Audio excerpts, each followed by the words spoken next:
Masters of Illusion to my Castle of Confusion.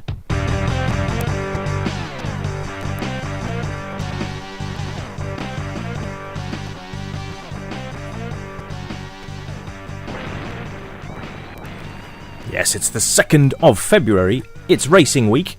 Almost at the end of, actually, but it's racing week, and it's rock and roll racing on the Super Nintendo. Let's have a look at the racers. Cyberhawk. It looks like Wolverine.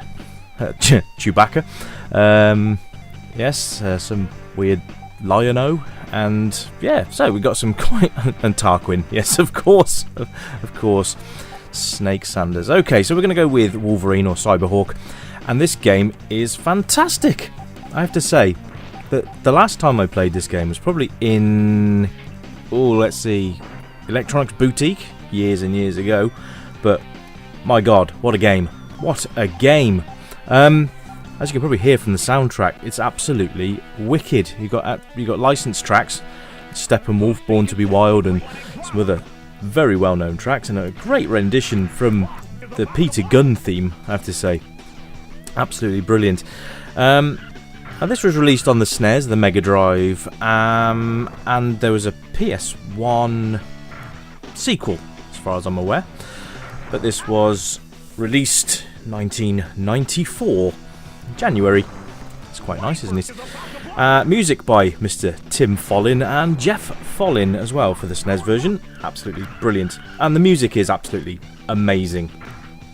You'd have to play this for yourself to actually appreciate it better than watching it on a review, I think, or try and find some MP3s of it or something. But the sound on the SNES version vastly superior to the Mega Drive or Genesis version, and so say all of us. You can see here it's basically a great little track racer, and when I say great, it is a lot of fun, and I'm having great fun here with this little truck. Now you do have defences and offensive measures as well, so you can actually throw down stuff to put your fellow drivers off. That ranges from spikes from the rear, and also you can shoot a cannon from the front of your vehicle as well, which is great. Then you have 4 laps to complete. You can see there in the top right hand corner how many you've got there, and also a very welcome map on the top left hand corner, which shows you where your cornerings are coming from and all of that lovely goodness, which has been sadly lacking from some of the other games I've played this week. So there you have it, a proper map, which is great. Oh, and the other thing you can do is you can boost and jump at the same time, so you sort of do a nice little jump over the top, which is absolutely brilliant. This was also ported to the GBA in 2003, which is quite good, and it's just, what a game. It's good fun, and it kind of reminds me a little bit of a slightly different camera-angled version of Ivan Iron Man's Off-Road Racer, and the rather amusingly titled Skid Marks for the Amiga, which was another great game actually. I should review that at some point, shouldn't I? Now, I hope you guys have enjoyed the racing week this week. I think it's been a video every day this week, which has been unusual for me.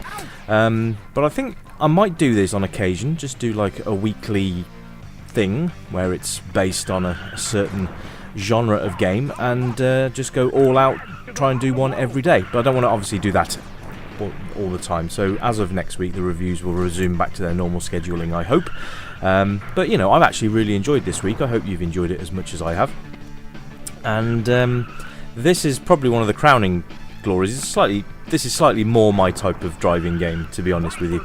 As you probably noticed, I'm not the greatest driving game enthusiast in the world, but this one certainly has piqued my interest because it is a lot of fun, and I mean like a lot of fun, and that kind of, you know, it's kind of the main thing really for games, isn't it? If they're not fun, why are we playing them?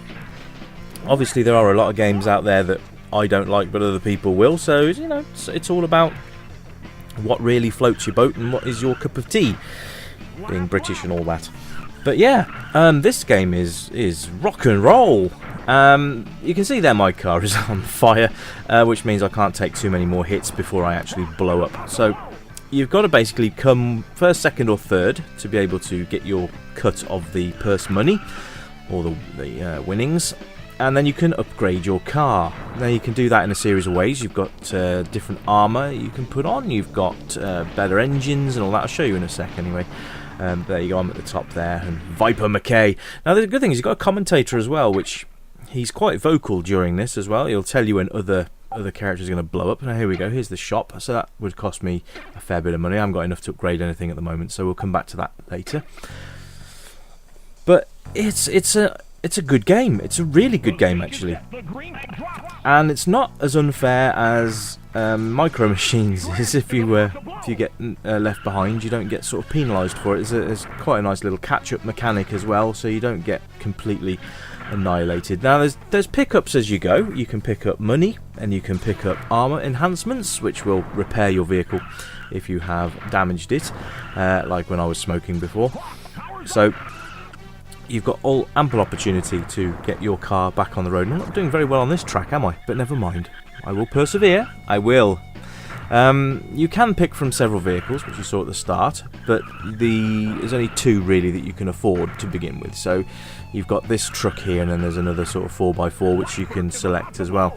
Now I'm only going to be playing this one character for you on this review, because obviously, you know, if you want to play this game, you'll go out and have a look at the other characters yourself. If you do want me to do a further investigation on this game, let me know, and I will plumb in some other fighters, some other drivers for you to have a look at.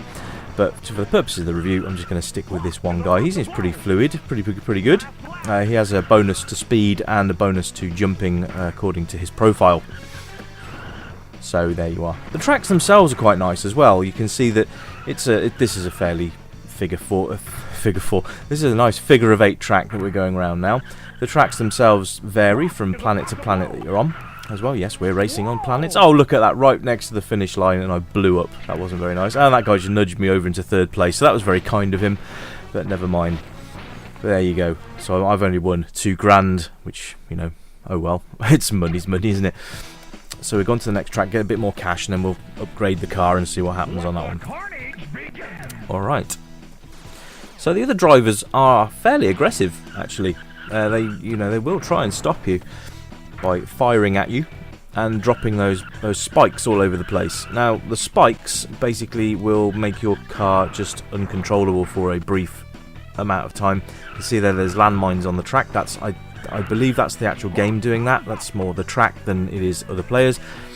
Talking of other players, this is multiplayer, so that's another bonus for this game. It's going to score high based on all this information so far, but the soundtrack's amazing. Absolutely love it. Actually, I'm just going to be quiet for a minute so you can actually listen to it for a moment.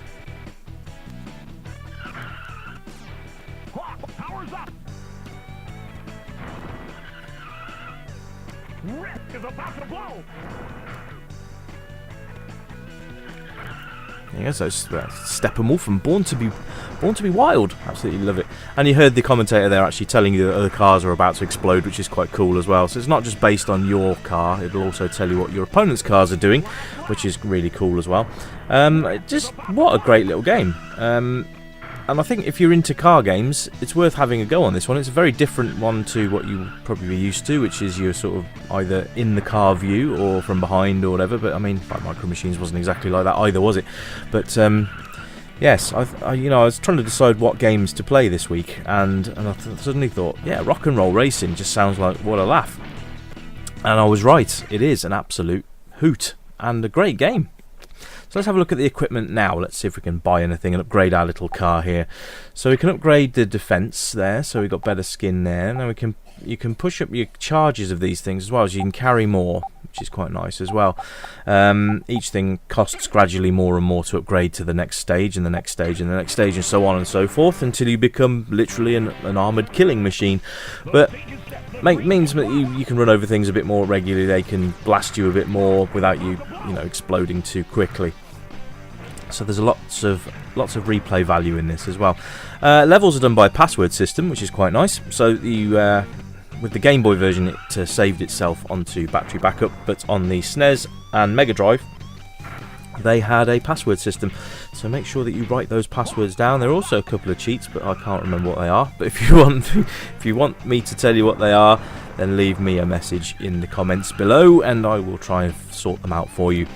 But yeah, this absolutely great little game. Also better with friends, but then isn't it always, I think a game always comes into its own. I think the only downside for me really is the tracks are a little bit samey. I see we're back to a standard square root now, but the entertainment value of the game far outweighs that. So, I mean, just a tiny little niggle that's going to drop the score by just a tiny amount. But you know, that's neither here nor there. The actual game itself is good fun, keep you going for a while, and will entertain you and your mates if you have any. Of course, you've got friends. Of course, you have. What am I talking about?